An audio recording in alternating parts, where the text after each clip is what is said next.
So Lucas and I are actually in the middle of a big pivot in our business right now. And what I did was I basically went to Claude and I was kind of discussing, what the best course of action might be to move forward, having sort of tested a different customer, a different vertical, different offerings, things of that nature. We kind of just felt the need to reevaluate where we were. So, like I said, what I did was I went to Claude, kind of discussed it, and we put together a sort of a research brief. And I actually haven't gone through it and things of that nature. I saw a lot of value in it, so I wanted to make a video about it for anyone else who might be looking to build an AI agency and sell these automations to certain people. So there's a lot of value to be had. We're actively doing research and trying to figure out what the best course of action is for us.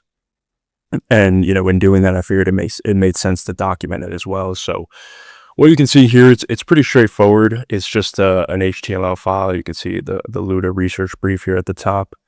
Internal document, nobody else has access to it at the moment, but it's pretty simple, straightforward.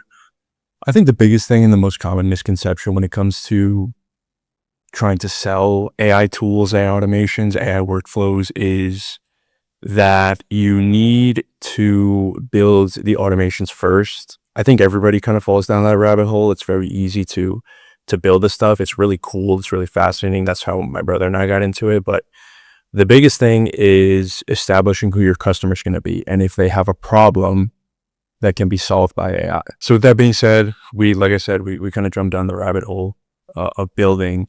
And we realized it's not that the people we were targeting didn't need the automations. I just think, the pain has to be visceral. They have to feel it and they have to feel the outcome as well of whatever service you might be providing. So with that being said, this is broken down into sections. It's pretty simple, pretty straightforward. So the first section, what makes a vertical worth pursuing, right? You have to check certain boxes in order for, a certain ICP, a certain customer to be worthy, I guess, or for it to make sense to sell automations to. So the first one is obviously pain severity. How bad do they feel the pain? You know what I mean? Like, does it keep them up in at night? Do they lose money and time over something that could so easily be automated? If they feel that and they're actively searching for a solution, that's a great indication that that's somebody you could sell to and an automation you could create. This one I think is very underrated. The second one, AI awareness. It's very hard. My brother and I, when we started out, we were selling to the trades, roofers, plumbers, HVAC,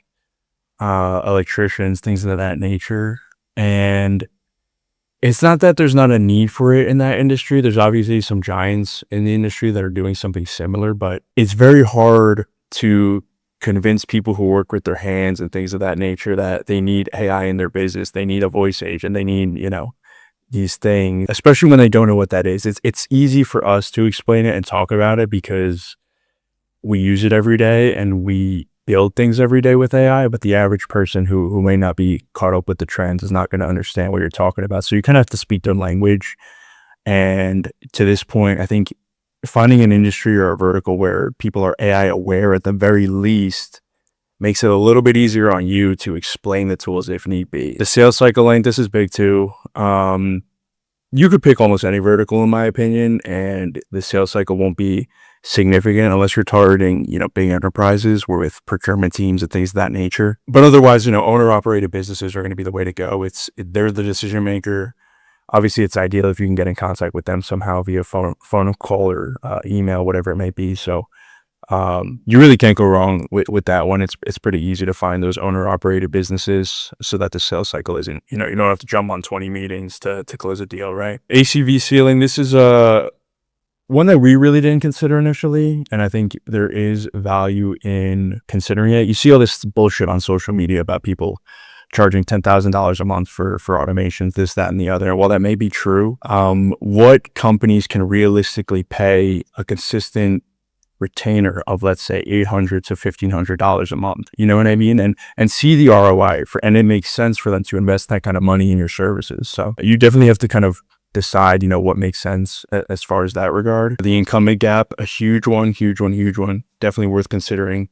Are there competitors and who are they? And when I say competitors, I don't mean the other AI agencies that are doing something similar. I'm talking about the giants who have been in the industry forever, know the customer, have invested tons of time, money, infrastructure, employees, whatever it may be, who could squash you like a bug realistically if they wanted to. It's definitely worth considering. It's the harsh reality, but there's a chair for every ass. There's a piece of the pie for everybody. For example, like I said, we were targeting the trades, and Service Titan is a huge operator in that space, but not everybody can afford Service Titan's product. You know what I mean? So there are the people in that industry, roofers, plumbers, whatever, that don't want to spend $10,000 a month on Service Titan and could use something like what we have to offer. You know what I mean? So, and lastly, referral density is a good one. You can't depend entirely on referrals, obviously, because they're hit or miss. You don't know when they're coming. But if a business, let's say, for example, it's a tight knit group and people talk to each other, if you do a good job for one person, they'll refer you to 5 other people, and those are warm leads automatically. So definitely worth considering when you're thinking about what niche to target. This second section, now that I'm going over it, it's interesting. I think this is important because it's easy to build single automations, but what people need are systems. You know what I mean? And the challenge with a single automation is that it's very easy and simple to build, but does it warrant a customer spending $300 to $500 a month on it, right? Like if you build a review request tool, like, does that make sense for me to spend $300 a month just to get more reviews? You know what I mean? I can think of competitors off the top of my head who charge 5 times less than that. And, it's a race to the bottom with stuff like that. You need to build something proprietary, almost a system where, the customer could say, I really can't get this anywhere else. And I see the ROI, like I'm getting more leads, I'm getting more reviews, I'm following up on quotes, I'm, answering all my phone calls, whatever it is. Obviously those are pretty basic, pain points that I think a lot of people hear about. But and just to give you an example, right? Like we were looking at med spas, we're looking at insurance agencies. You can see there's 4 different pain points here, and the system would cover all 4. So it makes sense. Everything's under one roof when customers work with us. So as you can see with the med spa, missed call recovery, like an AI voice agents and stuff like that, no show prevention, review generation, and dead lead reactivation. That's a whole system, right? They're capturing inbound. The customers they do get, they're generating reviews, building an online presence, no show prevention, making sure all the customers show up, and then reactivating dead leads. It's a full system. So, and it warrants to $1,000 to $1,500 a month, because if a med spa collects a half dozen clients using our system, even less, depending on the job size, they're going to make their money back and then some. So section 3, this is kind of the direction we have decided to take as far as the pivot's concerned, kind of establishing who our next customer is going to be. Like I said, med spas, insurance agencies, and then also dental practices. You can see kind of the main pain points. Like I said, missed calls, no shows, things like that. They're all relatively similar. And then it kind of breaks down, those previous indicators that I mentioned earlier: AI awareness, the sales cycle, ACV range. The key incumbents, these are the big dogs, right? Who you're kind of competing with to an extent. Their weaknesses too, that's important, right? Where can you fill in the gaps where these big monsters don't yet have a solution for a med spa, insurance agency, etc. So, and the referral density is obviously huge. A lot of big communities, let's say in the med spa industry and dental industry, stuff like that. So, and then at the bottom here, we got a little breakdown, all built with Claude. Incredible tool. I was kind of talking to Claude about other verticals we were thinking about, things like real estate and financial advisors. As you can see, financial advisors, it's difficult because it's a good vertical. I wouldn't say to start with it, just because there's a lot of legal implications.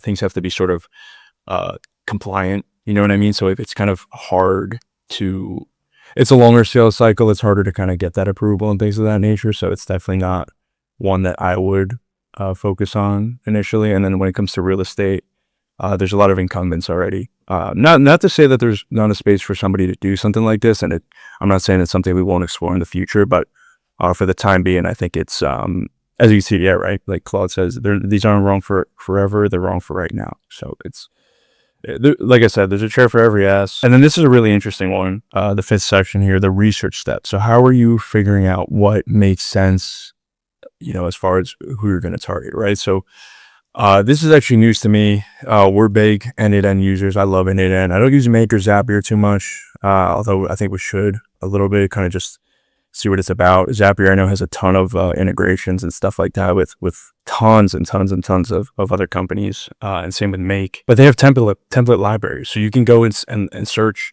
roofers, plumbing, dental, med spa, real estate, insurance, and you can see templates that people have made for these specific industries, and that kind of gives you an indication, okay, there's a need for something like that in the industry. That validates the pain, the concern, right? So that's one way to go. Reddit, subthreads, or whatever they call them. I don't even use Reddit, but just jump into groups, right? Like slash med spa, slash aesthetics, whatever it is. And look at what people are saying. You know what I mean? People talk about their issues, their pain points. We did that for the trades too. We jumped into a bunch of roofing subthreads, kind of tried to look. It's hard. You got to sift through. You got to dig through that stuff. Obviously, you can search keywords and things like that. I think that helps. But that's the place to go, because people are actively speaking about their challenges, and you can kind of take it and do market research. What I wouldn't do is sell. Don't sell in a Reddit group, subthread. Don't sell in a Facebook group.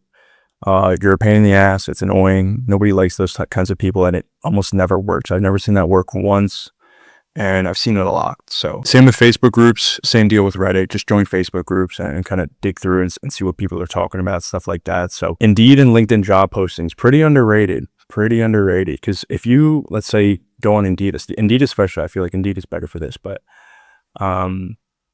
if you look up dental practice and they're looking for a receptionist, I mean, you could hire that job for them at a significant fraction of the price. With an AI voice agent or something like that. So definitely check those out. Look for job postings, things of that nature. It kind of tells you what these industries and these verticals are looking for, and you can see if you can automate it, read the job descriptions, things like that. And then you know exactly who's asking for it. So you can even reach out to the people who have listed the job posting, right? So YouTube's okay. I dug around on YouTube trying to do this. I wasn't huge on it. It's hard to find vertical specific videos on YouTube. There are some people who have I guess a specialty when it comes to that, but I don't know if I love that one. And then competitor agency portfolios, this is another tough one to find. What I recommend, and I have it here open in my second tab, is Perplexity. I literally just started using Perplexity today, which is kind of crazy. I've dabbled with it, but I bought Perplexity Pro, so I could do deep research, as you can see down here at the bottom. And literally what I looked for was, for example, with the end-to-end, make.com, Zapier, I said, look on all those websites and let me know what kind of templates they have in relation to the verticals we're researching, right? And it put together this massive PDF. But look at this. I mean, it's crazy. It's, what is this, 12 pages of information. So it talks about the med spas, platform where, so end-to-end, Make, Zapier, popularity signals, things like that. Same thing for dental practices. So it's telling you what automations exist on these platforms, what templates exist, and then it's giving me a breakdown and telling me, you know, these are the signals, right? And it did the same. So what I did was I did that. I actually searched up YouTube videos so I can see, you know, who is creating videos about X, Y, or Z vertical and A, B, or C automation, right? So I thought that was pretty cool. And then what I did was I literally found competitors who would compete with us, not like the big dogs, right? I found competitors who are doing AI automation stuff, and you can see the competitive landscape across med spas, dental, insurance, who are specifically targeting that niche, that vertical. So really cool stuff. I dug through a lot of it. I still have some more work to do. We're still kind of in the midst of making a decision here, but I just, the power of these tools to streamline this, like I could have been at this for days and days and days and days trying to find all this information, and via Claude and Perplexity, I've done all this today, basically in one day. And that's not to say, you know, we you know, hit the nail on the head and we know exactly what we're going to do and who we're going to target. I think a big misconception with this AI automation agency stuff is, you know, if you know the tools and you know how to build this stuff, you have a business. You don't. You have a hobby. You have to sell this stuff, and we're gonna make tons of videos about that. kind of the journey and what we've learned up to this point. But and then obviously section 6 here, good signal versus noise. Like, what tells you something is worth pursuing, right, versus what isn't. And so you can see various sources kind of pointing to the same issues, the job postings, Reddit and Facebook, all that good stuff. A big one is, are these agencies showing results, right? Are there testimonials, are there case studies, things of that nature to kind of validate the pain and the demand for any given product or service? So stuff like that, you know what I mean? And then obviously you've got your noise, your bullshit, and then scoring criteria. I haven't really dug too deep into this. I mean, you can kind of tell like what works and what doesn't. I'm not big on the point system. We use that when we qualified leads, but apart from that, it's like, I don't know. I just haven't applied it. But you can see if it's something that helps you visually and you can kind of add things up and say, okay, you know, this makes sense and this doesn't. I understand it. It's not for me, but just kind of take those, like I said, those categories and score them on a scale of 1 to 5, and whatever has the highest score kind of gives you an indication of what direction you should go in. So, and yeah, finally, section 8, what a winner looks like. You kind of have to establish what criteria you're working with so that you can come to a conclusion, right? Because if you're just blindly doing research and you don't really have an end goal in mind, you're kind of, you know, you're poking at straws or whatever they say. So the decision criteria, a clear winner is 1 automation and 1 vertical. I think for us, one of the mistakes we made when we first started out was spreading ourselves a little too thin as far as the industries we were targeting and the automations we were selling. I think from the get-go, when you first start out, start small, pick 1 customer, 1 automation, and take it from there. Obviously, I talked about building a system for, let's say, a med spa insurance, whatever. Just because 1 automation, it's hard because it's like, does it warrant somebody paying X amount of dollars for it? I don't know. You got to decide that. But and the system, you could almost consider it 1 automation. It's just kind of like an umbrella of a few smaller automations, if that makes sense. But like I said, you know, there's a universal pain. You have proof that it works or it's worked in the past. There's no dominant incumbent that's taken over the market already, stuff like that. And the math makes sense for the customer, right? There's a clear ROI.